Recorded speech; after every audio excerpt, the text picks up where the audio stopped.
Get excited. Unfortunately, Zion is not playing. You're left with Todd Sawicki and David Schleicher. There you go. There you go. All right, we have people starting to trickle in here, so I'll give everyone a minute or so to get Zoom up and running. YouTube.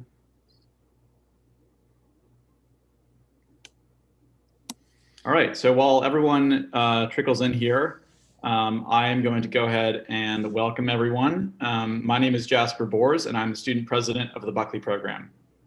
Also online is our speakers director, Kevin Zhao, who will be co-moderating this event alongside me.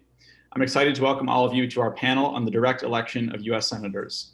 With the recent objections to the Electoral College vote count, as well as President Trump's second impeachment trial, which is occurring right now, the question of whom and how we send senators to Congress has become a very hot topic.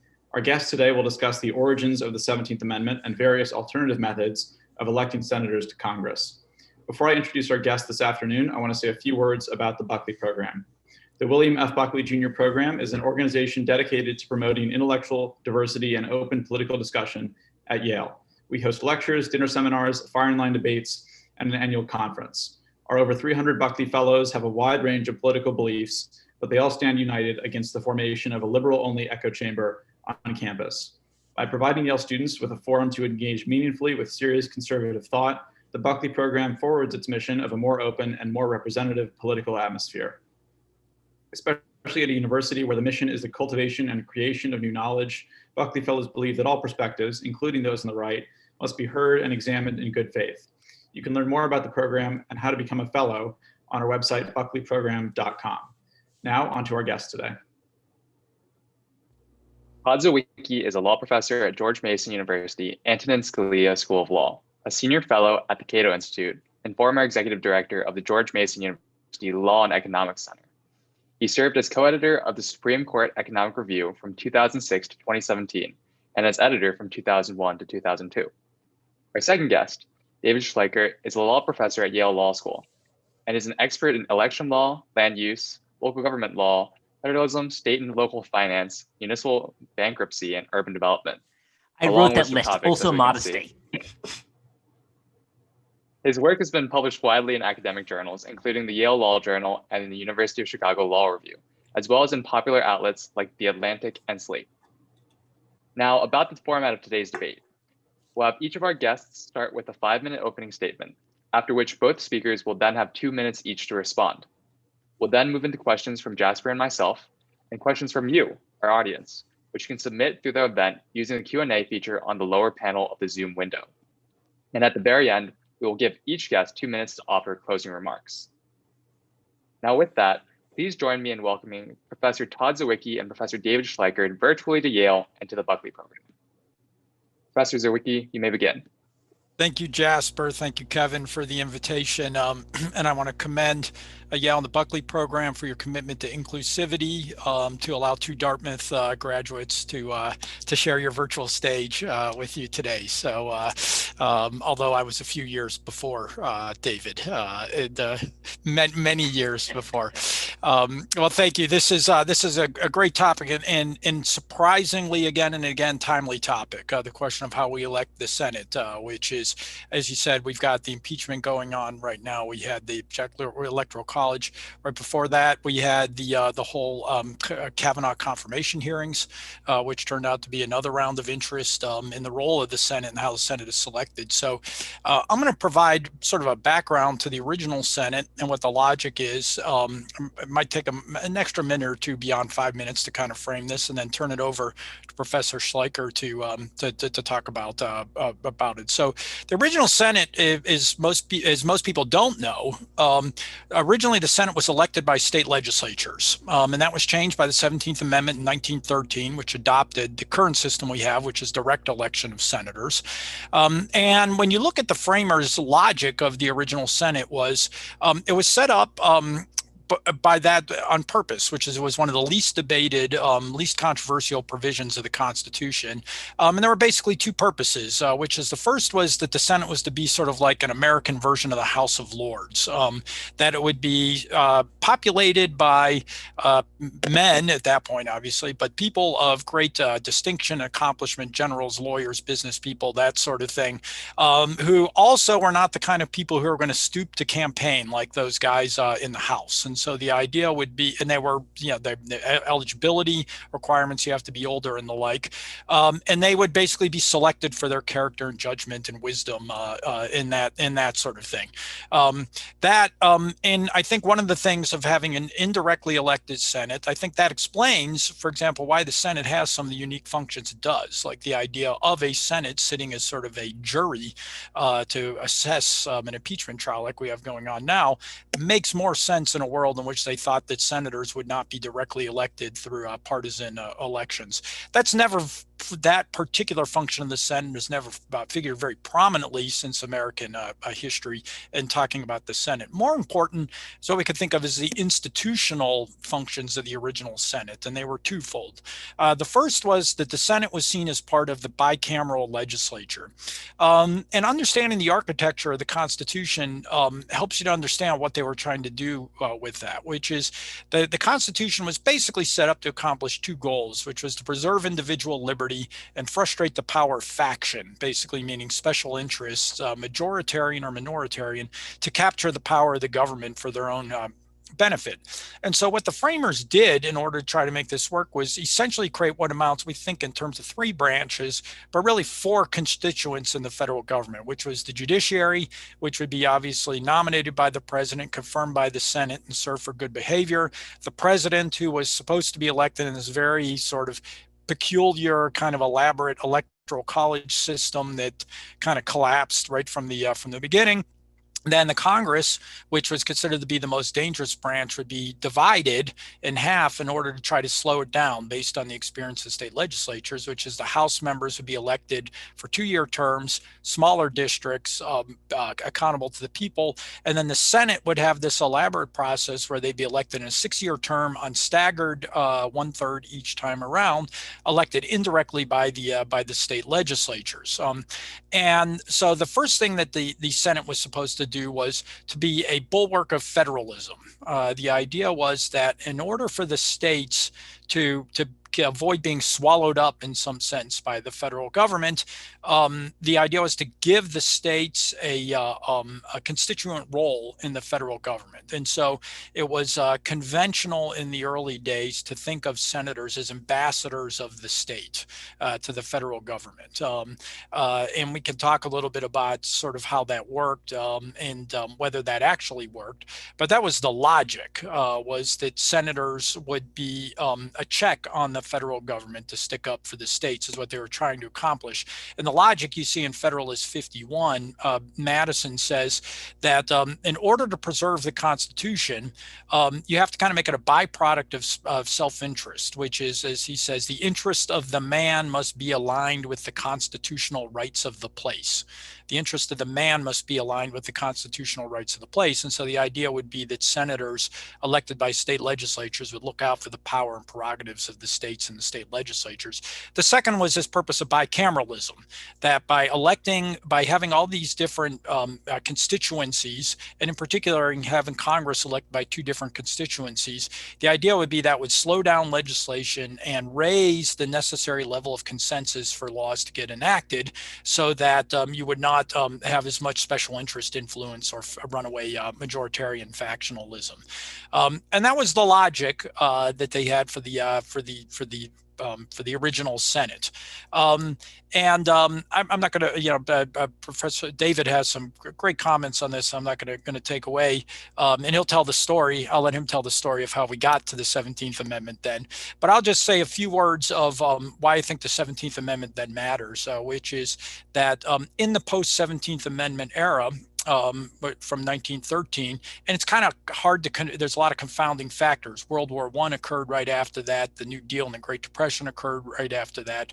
But post 17th Amendment is where we do in fact see a great growth in the size of the federal government, and in my view, a lot of the bulk of that growth, or a lot of that growth, basically has to do with a lot of programs that involve basically wealth redistribution, and programs basically designed to enrich special interests and factions who can lobby the federal government for benefits that they want. And so I think in that sense, it has had a demonstrable effect, contrary to what the framers intended. And I'll turn it over to David.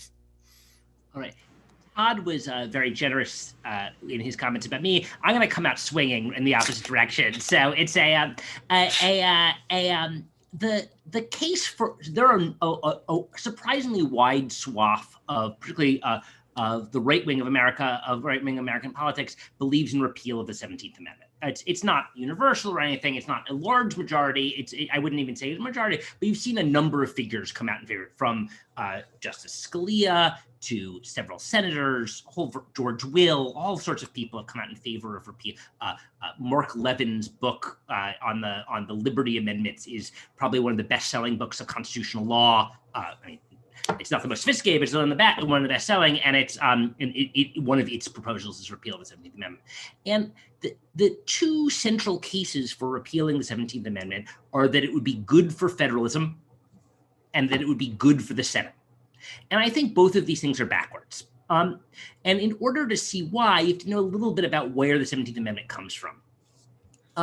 Rather than Senate appointing senators, state legislature appointing senators being good for states and protecting states against the Senate, the history of legislative appointment shows that the effect was to make state politics a colony of national politics. That virtually as soon, maybe a little after the early periods of the Republic, we saw people who wanted to be senators would run for Senate and use the state legislatures as something like an electoral college. Let me take this by example. The most famous senatorial election in American history is the Stephen Douglas Abraham Lincoln election of 1858. Many of you may have competed in Lincoln-Douglas debates. In that election, neither Douglas nor Lincoln were on the ballot. There, in fact, were state legislators who were running for office who were then going to select them. However, because Lincoln and Douglas were engaged in this public canvass, all the voters knew what they were doing. They're voting for, should the territories be free or slave, the big questions of national politics. Notably, Illinois at the time was about to go through a period of extraordinary economic growth. This is the beginning of Chicago taking off and probably being the fastest growing city in the history of America. And they had some really big things to do in the Illinois legislature, but no one was paying attention to these things. No one faced with a choice between, should the country be slave or free, is going to be like, well, I have some opinions about that, but really what I care about is the road between Chicago and Springfield. It's like, was there some corruption involved in that? No one's doing that. And what we saw in the period from the Civil War on is that states themselves and state parties moved increasingly to abandon state legislative appointment because, there are a number of reasons why they did this. They were worried about corruption, a whole bunch of other things they were worried about. But one of the driving forces was they wanted to make state politics more independent.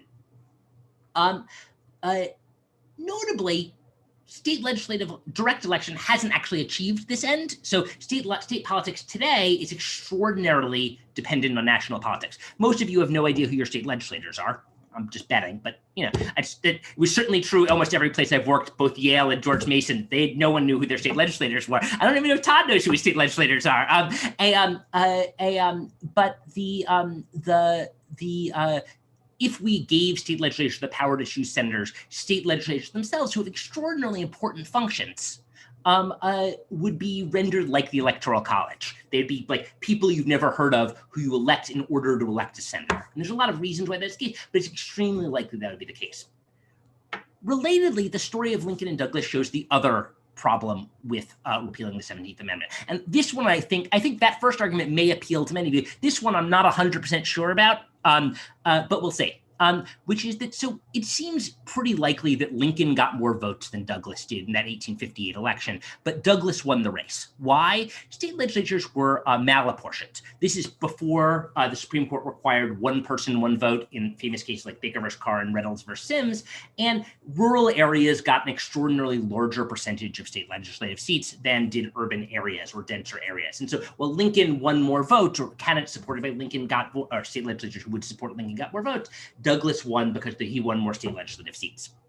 Today, we see a pretty strong regularity. We have roughly equal populational districts, but because of the way populations party fats onto population, and the fact that big cities are so extraordinarily democratic, state legislatures are way better for Republicans than the popular vote is. And this is true universally. It's true it's not a product of gerrymandering. I mean, gerrymandering can make it worse or better in this respect, but it's true in New York. New York is in many ways the most malapportioned in this respect, not malapportioned here, that the Republicans overperform the popular vote in state legislative races by the most. And if state legislatures chose senators, this would be an extraordinarily big gain for Republicans relative to the popular vote.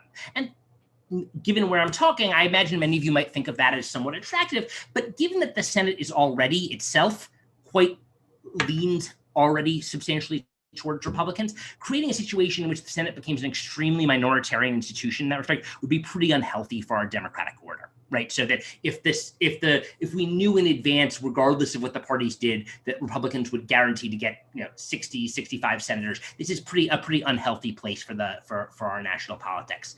The last thing I'll say is about the question of elite representation in the Senate. So once you realize that senators were running and then treating state legislators like a nominating body, and that was increasingly true as elections and got more kind of mass media-like in the late half of the end of the 19th century.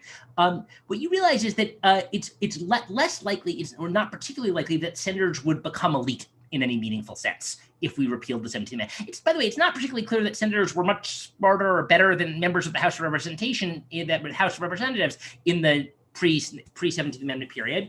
But it's not clear to me that would be the case. If anything, what you'd see is a dumbing down of state legislatures, which again, they don't have that far to fall, but that's a separate question. It's that once state legislatures lose any capacity for kind of independence from political players, I think it's pretty likely to see that they become a place for pure patronage. And that would be unfortunate, because again, people who are in favor of repeal of the 17th Amendment say that the reason they care so much about it is federalism. But really, one of the key things about federalism is that state politics or state government is representative of state voters on the things that states do. And making that worse would be bad for the reasons we care about federalism, like fit between preferences and vote, or giving people lots of options, and all sorts of the things that we might imagine we like about federalism, or the people like about federalism, would be harmed by this. And so what I'd say is that repeal of the 17th Amendment is kind of it's not likely to be good for federalism, and it could be good for a political faction, a political party, but is likely to make American politics less representative. I was talking to a friend of mine about this morning, David, and they said, that would make the state legislatures like an electoral college. I said, well, we're talking about state legislatures, so maybe an electoral high school would be more apt analogy. But David makes the strongest case, I think, against this, which is that what the framers had in mind. I think David, I explained what the framers had in mind, and I think what David makes a good case for. Although I'm still not completely persuaded, as I've read his research over time, he has substantially tempered my enthusiasm for the idea, which is that regardless of what they had in place originally, it didn't play out that way in practice, right? Which is that state legislatures did not, in fact, act to stick up for, the senators did not represent the state legislatures first. And second, it also points to what is the big blind spot that runs, of course, through the entire Constitution and the entire Madisonian vision of the Constitution, which is the rise of partisan parties. And whether it's separation of powers, whatever it is, Madison's Constitution and this idea that the members of the constituent branches will feel some loyalty to that branch just doesn't work when in a world in which parties seem to dominate that. And I know David, and that's a lesson I've learned from David in his work through the years. And so I think what that raises is two basic questions, which is the first is, in looking at the 17th Amendment, one of the points he notes is that the 17th Amendment, or any constitutional amendment, and the 16th Amendment on income tax and 17th Amendment went through at sort of the same time in an interesting sort of way. And so they were kind of worked together in terms of the growth of the federal government in the 20th century, right? The 16th Amendment allowed the federal government to increase more taxes, and the 17th Amendment, in some sense, I think, streamlined the process of passing regulation and spending in that sort of thing. But the point is that that there were winners and there's losers from when you change these games. So I mentioned, for example, direct election. Most people think of the progressive era as sort of being this good government type era, but for the reasons that David said, urban machines were huge sponsors, huge supporters of the 17th Amendment, because direct election increased their power and allowed them to go around these malapportioned state legislatures. And that had its own dramatic effects. It also had effects, obviously, with respect to the rise of interstate commerce, both good and bad, whether it was the railroads or whatever the case may be. A lot of interstate commerce made the original Senate somewhat clunky, and so and that gives rise to all kinds of legislation, both good and in special interests. But I think the larger question it leaves me with is, clearly repealing the 17th Amendment would not be a panacea in any way, and would have all kinds of the unintended consequences that David refers to. But the question that always raises to me, sort of taking a step back and thinking about that, and this is a conservative organization, thinking from sort of conservative, is which is, what if we grant that the values the framers were trying to advance was something that we want, which is a stronger system of federalism and a stronger system of separation of powers and bicameralism, maybe the way the framers originally chose to do it didn't work. For the reasons that David, I think, makes a pretty good case. Then the question becomes, well, that was the system they had in place. That was what they said was going to do it. They thought it would be a necessary and sufficient condition, and didn't put much else in the Constitution. And so I think the question we ask ourselves is, if we want those values to still be part of the Constitution, if those are constitutional values, those are ends that we want to accomplish, and the means that were chosen did not work out, is there some other system? Is there something else we want to do within the Constitution that might provide a different mechanism for accomplishing those goals? I have not come up with any better mechanism, and partly that's my Hayekian instinct of being anti-central planning and always being wary that the unintended consequences are going to swamp the intended consequences. But that's where I get left on this, is thinking about constitutional architecture, and thinking about what do we do with this information, where we have this integrated system, and we've been taking pieces out of it. The Electoral College, we took the Senate out of it, right? And how does the system still work now that we've kind of pulled out different pieces? Thank you. Do you want to go to questions? I mean, I don't need to respond. I thought that was really interesting, but I mean, it's up to you. What do you want to do? Yeah, you're welcome to respond, I think. Oh no, I don't. I mean, look, the questions of how to do how to go back to the framers, I think, is probably not the way I think about the problem, because it's not like I think the framers had figured out constitutional government and just like that was the right thing, and the only question is how we can replicate what they had achieved. The framers were solving a variety of political problems. They did a pretty good job. They had some flaws. It's fine. I think that B+ work. I mean, no. I mean, right. Just in its context, right? It's like it's a little creaky, all things told. It's old. Right. and general, so I don't think that that I always joke. That I don't think you can assume. I think I once wrote that you can't assume the Constitution's I can't pronounce this in the Latin, desideramus, the Constitution's desiderata. There's no reason to think that whatever the Constitution, the values you underlie it, are what we should aim for necessarily. That's ancestor worship, I think. And so it's a system. We've changed the Constitution in any number of ways to respond to current conditions. We've probably changed it too little to respond to current conditions, to tell you the truth, given that the world has changed a great deal. So I don't know. It's I guess the thing I'd say is that about, particularly on the question of kind of federalism here, that one thing that I think quite strongly and that this reflects is that people who care about federalism, I think, spend a little too much time worrying about state authority, the formal powers of states, and too little time thinking about state democracy. And the problem is that, so state government is suffering from what I think of as a really serious crisis of legitimacy at the moment, because no one has any idea what they're doing. I mean, just what we know about voter knowledge about what's going on in state legislatures is really, really small, and people just don't know very much about it. This is driven by changes in national politics, but a lot of driven by changes in media. The decline of local newspapers has had a huge effect on voting patterns and all sorts of and kind of knowledge. And that one of the things we should think about if we care about decentralization, which again, forgetting constitutional federalism, but just having different options for different people, and while still preserving the ends of a national market and all of this stuff, we should think a lot about how to make state democracy work.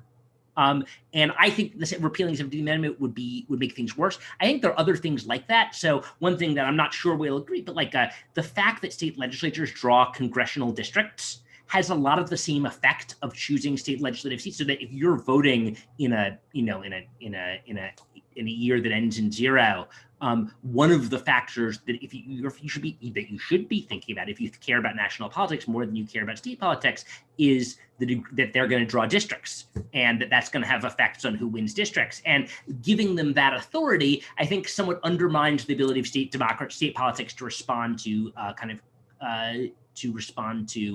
state opinion. I mean, so really notably, I just want one thing about this is you see a real distinction between state legislatures and governors. So governors are famous sometimes, and so can be responsive to state opinion. And so take a state like Massachusetts. Massachusetts has had Democratic and Republican governors switching pretty evenly over the last probably more Republican governors than a Democrat. It's had a Democratic state legislature for more than 100 years. And not a close one. It's not like it's gotten real close. They've had Democrats for 100 years, and it's a product of this national relationship to down ballot races. And so I think one of the things we should be thinking about if we care about decentralization is kind of allocations of power inside state government. So maybe we need more powerful governors and less powerful legislatures, and also ways we can kind of create active state politics. So whether it's subsidizing newspapers or something, or media sources to kind of provide information about state government. So I'll leave it there now. Thank you for that wonderful discussion. I kind of wanted to piggyback off of your point about not the separation of powers, but the division of power between state legislatures and governors. And I was thinking, because last year we saw 9 of the 10 most expensive Senate races in history. And I was wondering, what do you think that changing the location of authority of who elects U.S. senators, how would that change the campaign finance landscape, in your opinions? President Yorkie, you can take a first shot at this.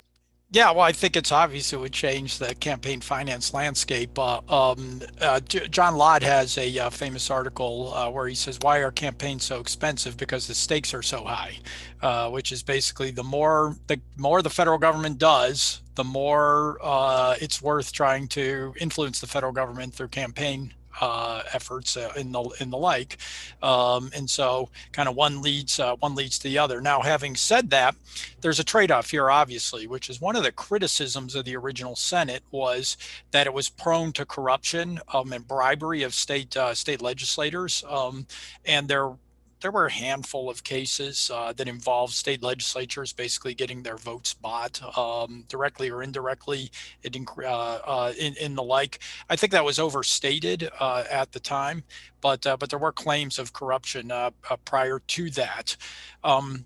And the reality is there's always going to be special interest. There's always going to be parties interested in how this comes out. And I think one of the lessons we learn from this, which is changing the locus of authority for elections or anything else from the state to the federal government, doesn't necessarily inherently increase or decrease the amount of special interest efforts to influence the government, but it does change who wins and who loses to some extent, which is that at the state level, certain groups are overrepresented. At the federal level, other groups are overrepresented. And so I think the campaign finance thing is something people care a lot about, but it seems to me that it kind of misses the big picture, which is why do people invest so much in that?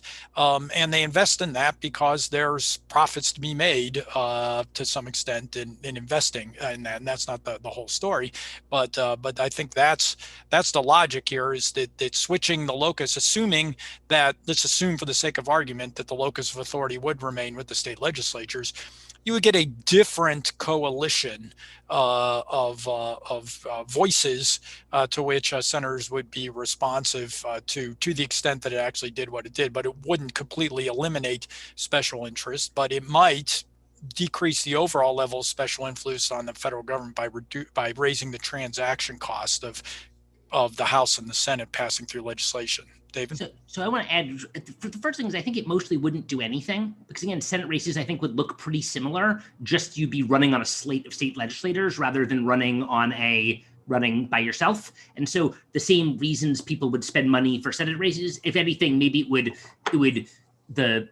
you'd see maybe there'd be some efficiencies of scale between your state legislative races and your Senate races. And so maybe it would be cheaper in that respect. I don't know. I think, but mostly it would just look a lot more similar. Except for this kind of downstream effect on state legislatures. The second thing I'll say is that I have the same basic fact that Todd says I understand a little bit different. So there's a paper by Steve Unsula-Baher at Harvard called "Why Is There So Little Money in Politics?" And one of the questions is if what government does is so important, why do people spend? And one of the reasons is that if you think about spending in politics on campaigns, never mind lobbying, which is a separate type of concern, there's your ability to influence, even you're spending $1 million, $5 million to influence a Senate race is still pretty small, right? So once when Chuck Schumer runs for re-election, he'll spend $200 million from New York or something. Your ability to influence that, you're a marginal, not such a big deal. You don't want to give money to a presidential candidate. It's just not that big a deal. Most campaign spending is a form of kind of personal consumption or campaign spending, at least, consumption or kind of expression. And you see this really dramatically in small donor stuff. So the people give $25, $50, it's always the most radical candidates, right? So, it's or kind of inspiring candidates or whatever can raise in small donor amounts. And that's true on the right and the left. And one of the reasons for this is that people are not trying to influence through buy a candidate or whatever. What they're trying to do is show their expression or affiliation the same way that, I buy tickets to the New York Knicks. Both are losing efforts, but and cost way too much money. But it's a kind of a group affiliation type thing, and so it is. I'm not particularly worried by the cost of Senate races, but I also don't think that moving to repealing the 17th Amendment would have much effect on it. If anything, probably it's hard to say. I think the valence should be a little hard to say on total campaign spending. Yeah, I want to highlight something David said, and then we'll get to Jasper's question. Is that how bad the Knicks are? I think that pretty much goes without saying. You're going to get no quarrel on that point. I'm so frustrated with Tom Thibodeau. Yeah, right. Who isn't? Who isn't?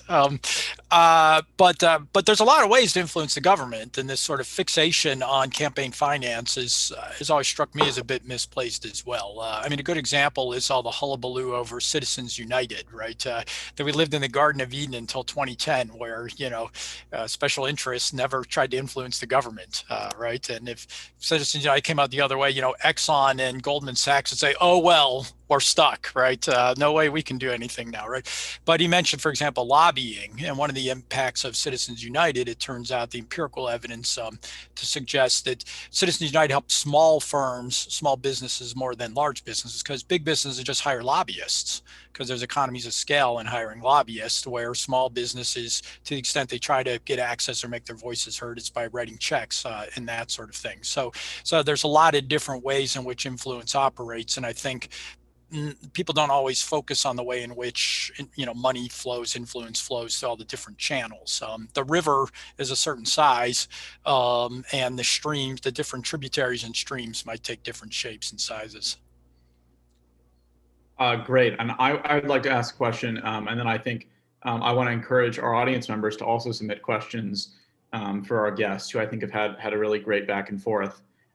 So one of the common criticisms by conservatives of the 17th Amendment is that it's shifted the center of power even further towards the federal government. Do you think that there is much validity to this criticism, and would a repeal of the 17th Amendment actually shift some power back? And that's the big question that we don't really know the answer to, right? And so my intuition is that it had an impact when we passed it, and that it would have an impact if we repealed it. One of the questions in the Q&A I saw pop up, I'll answer that, because it's, I think, the good example, which is it's hard for me to imagine, for example, that unfunded mandates, notwithstanding the fact that even if they were essentially proxies for direct legislation, it's hard for me to imagine, for example, that unfunded mandates would operate quite the way that they do now. Maybe I'm wrong. What makes it a confounding factor, as I said, is the 17th Amendment was passed along with the 16th Amendment, and it was also passed right before World War I, which of course was a great growth in the federal government, and everything else that came in the 20th century. And prohibition, which is probably the biggest increase in federal government size, like it's a huge factor in the increase of the size of the government. That's a great point. I hadn't thought about that. Yeah. What we know is in the 19th century, what would happen is the federal government, Bob Higgs refers to the ratchet effect, Robert Higgs, in his book Crisis and Leviathan. During the 19th century, what would tend to happen is the federal government would grow during a time of crisis and generally fall back to a relatively steady state after that, during the 19th century, when there'd be a panic or a war or whatever, but it remained at a relatively low period. What we've seen in the 20th century is what he calls a ratchet effect, which the government grows to meet a crisis and then doesn't recede to the level that it had been previously, whether it was World War I, the Great Depression, or whatever the case may be. And so you ask the question, why is that? Is it unrelated to institutional change?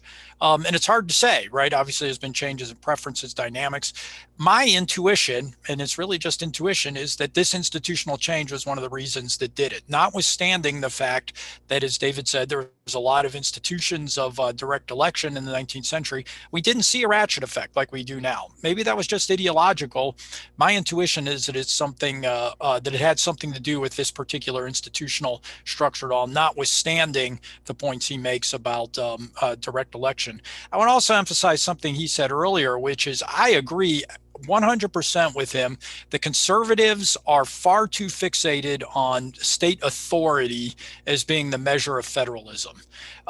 I think that is so wrong and so stupid that basically they were going to define federalism as to allow the states to have a lot of authority to beat me means that that's what it's about, is the states being able to do whatever they want to. I don't think that's right. He said strengthen state democracy. I think that's a fair point. What I think the conservatives, the way I think of federalism, at least, and I take his point about ancestor worship, and I don't think I'm an ancestor worshiper, but I am in agreement with what I take as the two principles the framers were trying to get at. The constitutional structure exists to preserve liberty and to frustrate the power of factions to commandeer the federal government for their own benefit or special interest. And federalism and competitive federalism and interstate federalism is just a means to that end.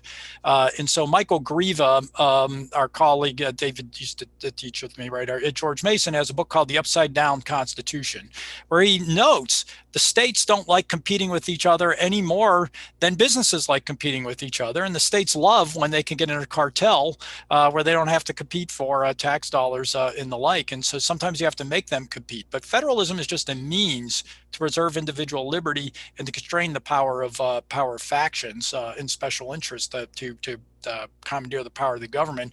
And that provides a different way of thinking about federalism than the way conservatives often do now, which is this way of state authority, as I think David well said it.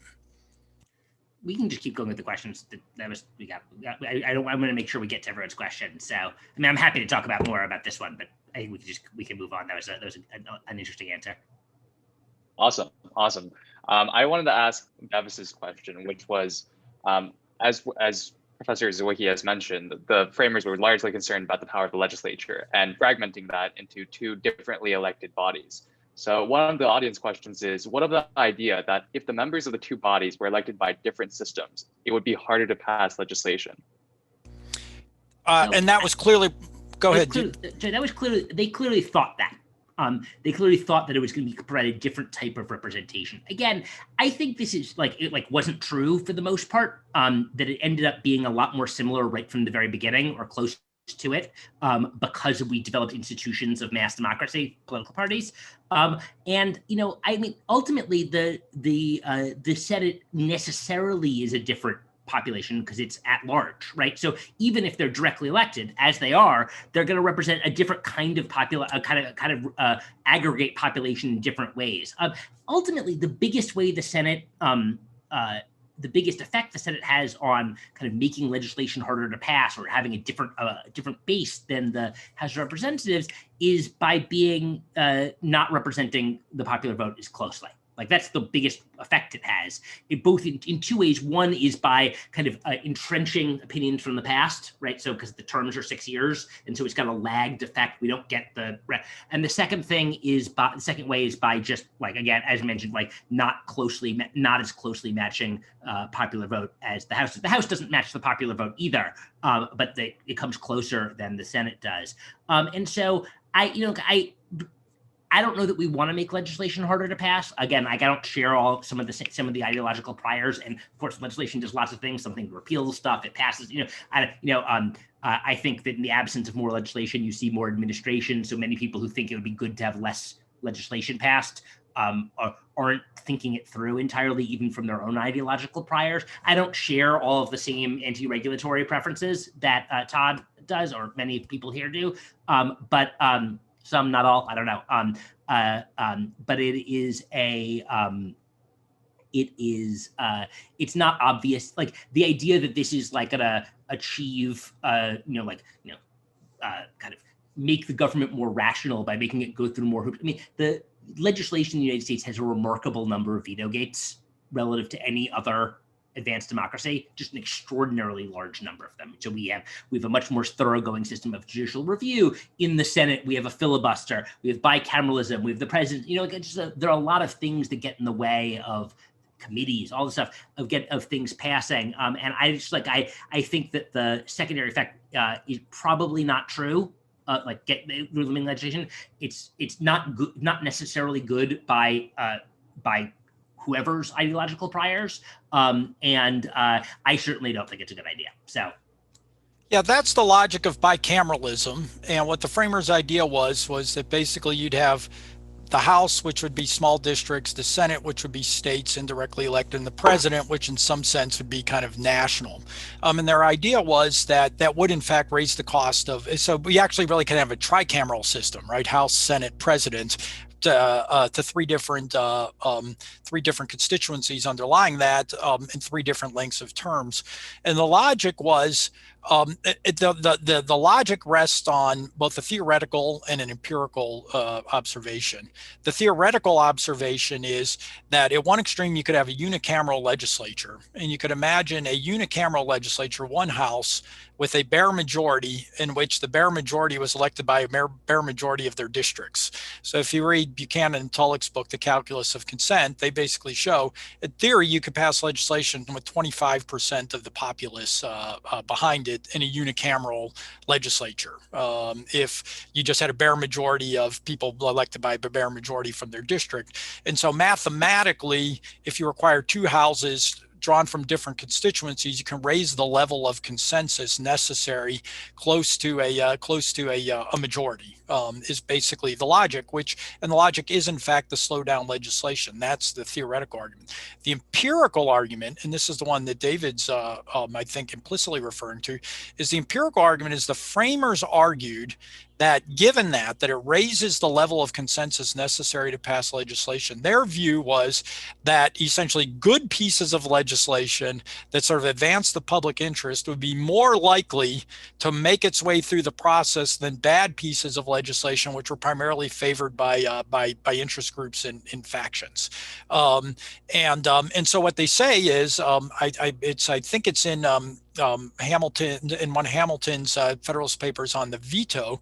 What he says is, this is an inconvenient system, but and it'll block some good pieces of legislation, but the logic is it'll block more bad legislation. And then the unspoken part of it is, but that's okay because we have state governments, local governments, and and private voluntary action. So if the federal government doesn't act, there will be other bodies that'll step in and do that. And so, but that's the empirical argument, which resonates with me as being logical. But there are also arguments that could be made against this, invoking the veto gate arguments that David mentions.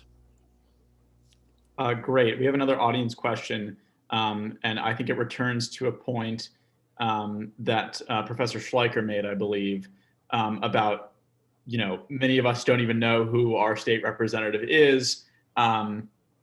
This audience member asked, do you not think that perhaps voters would take more interest in who serves in their state legislatures if we returned to state legislatures selecting U.S. senators? Yeah, so the idea here is that what you imagine would happen if state legislatures is that you would choose state legislatures and they'd go into a conclave and we'd be choosing wise people to do this, and we choose the people of best judgment to do this. But there's no reason to believe that would actually happen. Much more likely, again, and the reason it's much more likely is that this is what was happening in advance of passage of the 17th Amendment, was that the Senate candidates would choose a slate of officials to run as their proxies, and they'd tell everyone, look, vote for Jim, Sue, and Nancy. They're Schleicher's state legislators, and because people would be so taken with the Senate races, they would vote for these three people. That it's not that the idea, the framers' idea that this would be consider the state legislature could sit around and debate the merits of it just was not what was happening in the second half of the 19th century. I think it's even less likely to happen now. Because again, as Todd notes, the state governments, while still very, very, very important, represent a smaller share of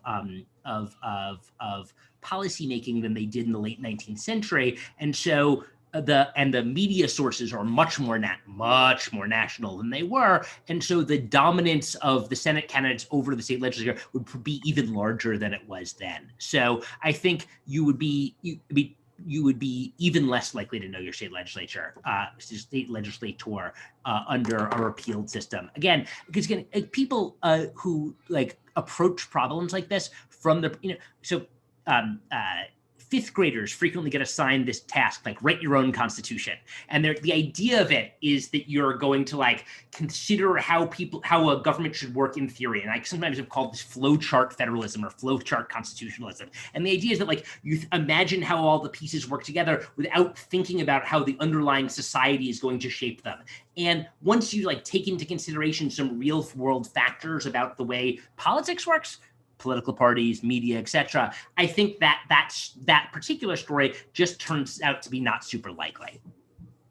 Not impossible, right? Like, again, life is long, and other things could happen. Maybe people start using Clubhouse all the time to talk about state politics, and they start like focusing on the state legislature, and they just ignore who their senator. Like, oh, we're going to vote for the wisest men and women we can find, and they'll just choose a senator and pshaw. I don't really care about what's happening in Washington. I'm just obsessed with what's happening in Hartford.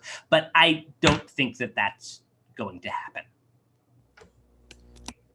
I was afraid Dave was going to cold call me on who my state legislature was, and I'd have to fake that I was on mute in trying to answer the question. You could become a cat. That's right. That's right. I don't have anything to add. I think David raised yeah. Great. We have another audience question that has to do with unicameral legislatures. The state of Nebraska has one. What deleterious effects do you think this has ever been shown to have? So I'm going to take this one. I know I just talked, so I apologize. So first thing to remember is that the move to unicameral legislatures, or the fight over it, was very much a product of the same political movement that gave us the 17th Amendment. And it's more than just Nebraska. Many cities used to have bicameral legislatures and moved to unicameral legislatures. Really, the last bicameral city legislature, less important one, was New York City, which then was found unconstitutional because they kind of had a Senate for the boroughs. It was found unconstitutional in 1986. The other thing about Nebraska's legislature is that it's formally nonpartisan. In practice, for a long time, that had a huge effect on Nebraska's politics, that Nebraska's politics was not organized the way anyone else was. And basically was kind of a universal coalition of pork spending, that like in the absence of political parties, like every town in Nebraska got a little taste. I don't know. They didn't have that much to hand out. So like everyone got a little corn or something. But it was, in recent years, Nebraska's legislature has become a partisan legislature like any other, basically, or close to it. Unicameral legislatures make passing laws much easier, right? But I think you'll note that Nebraska isn't actually very different from Kansas or Oklahoma in its legal system. It's pretty similar. Again, in its actual output of laws. I suspect if I couldn't even have an amendment. You had a constitutional revolution, and we moved to a parliamentary system. We'd have a very different set of laws, and you'd have a whole variety of changes. I think it's a little hard to game out exactly. And in the context of states, Nebraska, again, it's different. It's just not that different from, say, Kansas, who it's obviously next to. Yeah, I'm going to answer this indirectly, which is by going back to what I was talking about earlier about bicameralism and the difficulty of passing legislation. And this is another area in which I think that the logic that, at least theoretically, that the framers were getting at makes sense, which is that the larger the constituency, the larger the size of the unit, the more difficult it is for a party who is dissatisfied to exit. And so what you want to try to have is at the larger levels that bind more people, such as the federal level, I think you want to have you want to try to require higher levels of consensus before laws are enacted, because people can't exit quite so much. At the local level, I think it actually makes sense to have unicameral legislatures, because the reason is that if people are dissatisfied, it's much easier to move to the next town or the next county over it than it is at the national level. And so the way to think about it is, I think of it as a descending order, right? Which is, if the federal government can't act, the state governments can act, and if state governments can't act, the local governments can act. So you want to have the local governments be able to act relatively easily as David said, it's much easier to pass legislation there, and make it more difficult as you go up the ladder. And so I think, and so states kind of sit in an intermediate position here. Go Go ahead, David. Add one thing to that, which is that while we don't see too many, we only have one unicameral state legislature, we do actually divide, contrary to what Todd suggests, we actually do divide power much more at the local and state level at the executive. So you have we have directly elected divided executives at the local and particularly at the state level, directly elected attorney general, and in some states this gets like comically crazy. It's like the trustees of the University of Michigan are directly elected by voters. And in Texas, they elect the railroad commissioner, but the railroad commissioner controls the oil industry. It's like a lot of weird things going on. And this is exactly backwards from what Todd said. I support basically what Todd said, but for a different reason, which is that the attention that it's very hard to know what's happening. It makes sense to give authority to the one person you can follow, kind of in a Pudd'nhead Wilson, put all your eggs in one basket and watch that basket. I think there's a plausible case to be made for a divided executive at the national level. Again, I'm not, it's like, I don't know whether I would favor it or not, but it's certainly a more reasonable case to have a directly elected attorney general of the United States than to have a directly elected attorney general of the state of Michigan. That's an interesting point, right? Which is whether the same dynamics that I was describing for legislation apply for the executive. I think that's a very interesting point to know why states wanted to fragment executive power while the framers wanted a unitary executive, and the framers wanted to fragment legislative power while a lot of the localities have united legislative power. I've never thought about that point before. Great. We have another question from our audience, and I think maybe this will be our last one here. I think the questions are probably going to be a bit more interesting than our closing statements, which we had originally planned. So I'm hoping the audience members won't be too mad about that. But one of our audience asks, appointed officials are generally considered more skilled than elected officials. So he compares federal justices to House reps. And then asked, do you think that the 17th Amendment resulted in less qualified individuals going to serve in the Senate? And I'd also add more populist senators serving in the Senate. I know the direct election was something that was incorporated into the Populist Party's platform when it was originally brought to the fore in American politics. So has this kind of increased the amount of, or has it decreased rather, the efficacy of national government and policymaking in the Senate? Yeah, so I'm going to say, first off, this is something I've said a number of times, but again, thinking about it as like an epochal change is the wrong way to think about it, because the world shifted under the feet, like the politics had shifted under the feet of the original Senate long before. It wasn't a universal, but it was largely true.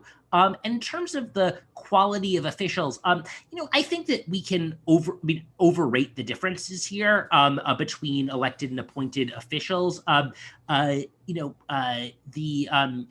Are federal judges better than state judges? By what measure? I mean, it's a little bit hard to say. There's people who have attempted to do research on this, and they kind of come up with mixed things. Again, we don't really have a clear idea of like the good, and so if we don't agree on the good, it's a little hard to know whether they're closer to the good or not. And like, it's the standard by which we would agree about what makes a good judge. Like, people use some pretty lame things like number of citations. This is like tell you whether their opinions were like improve social welfare or something. And so do we get, like senators have been pretty fancy under both systems. Like, we mostly get pretty fancy people being senators. They're, I suspect the highest era of Yale graduates being in the Senate is I'm not sure which was higher. I mean, obviously they made a greater percentage of the population during an early period, but I suspect it's actually after direct elections. So I don't know. But I think that the idea that they're higher quality presupposes some agreement about what makes for higher quality. That I don't think is it's certainly not easy to say what it is. You could say graduates of Yale College, I don't think you'd get agreement among most Americans that would be a higher quality Senate. I don't know if Todd would agree. I mean, I think, as a partisan here, I'd say absolutely. It's really, you got to be Yale law graduates is really where it's at. Of course, there are a lot of those in the Senate too. So it's but anyway, I think that like this question again is one of these things that's like that when you play constitutional drawing in your head, or like games of constitution drawing. Like eliteness is something that you can aim for, but it's a little hard because without some kind of shared agreement about what makes for a good senator. Well, that would be the time to invoke Buckley's old admonition: you'd rather be governed by the first names and the first 100 names in the Cambridge phone book than the Harvard faculty, right? Yeah, so, I mean, there's an irony there, which is that's almost definitely not true, right? Like, so I don't think he met 100 people in Cambridge, right? Like, like it's I used to go to a bar in Cambridge called the People's Republic, and it had pictures of Karl Marx everywhere. I don't think Buckley wants to be governed by those. Like it's not 100% obvious to me that he thought that one through, but it is what it is. That's right. But notwithstanding your belief that elects more Yale people, you're still in favor of it, right? No, I'll say just a couple things about this. Obviously, as David said, it's in the eye of the beholder to some extent. And there's a trade-off that we see in the Constitution, we see in general, which is always a trade-off between accountability and independence, which is that on all these things. So federal judges, for example, are given good behavior for independence. Independence basically being to do the good thing of standing up for the Constitution against majority faction and the like. But what are they criticized for? They're criticized for basically misusing that independence to impose their own views of the law. Most of the states elect their judges, and interestingly enough, 37 states joined the Union after the first 13 signed the Constitution, and most of those states rejected the way that we select federal judges.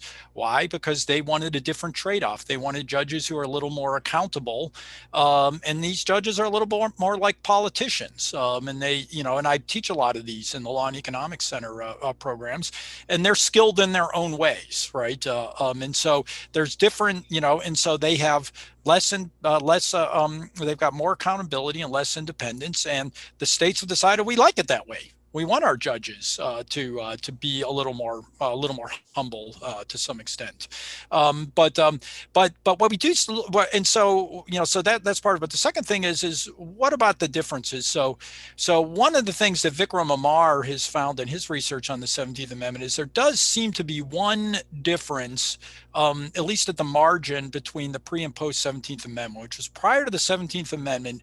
It was more common for people to move in and out of the Senate over their career, either to, like Daniel Webster, the great Dartmouth man who would leave the Senate and go practice law and be a Supreme Court advocate for a while and then come back to the Senate, or I think John C. Calhoun was recalled from retirement essentially to come back for the Compromise of 1850, right?